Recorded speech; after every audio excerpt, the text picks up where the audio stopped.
તરબૂચ તો ખાઈ ગયા, પણ વ્હાઈટ પાર્ટને ફેંકવાનો નથી. તરબૂચની છાલનું શાક બનાવજો.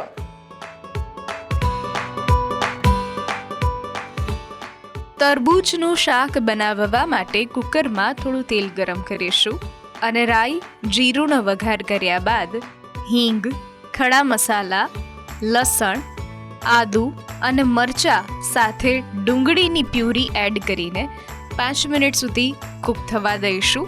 ત્યારબાદ ટામેટાની પ્યુરી એડ કરીને બધા જ બેઝિક મસાલા એડ કરી દઈશું. મસાલા બધા જ બરાબર એકબીજા સાથે ભળી જાય ત્યારબાદ તરબૂચની છાલનો સફેદ ભાગ આ રીતે સમારી અને એડ કરી દઈશું. ઉપરથી 1 થી 2 ચમચી જેટલો ચણાનો લોટ અને ખાંડ ઉમેરીશું અને બધું જ બરાબર મિક્સ થઈ જાય ત્યારબાદ થોડું પાણી એડ કરીને 2 થી 3 વિસલ થવા દઈશું. તો તૈયાર છે આપણું તરબૂચની છાલનું શાક.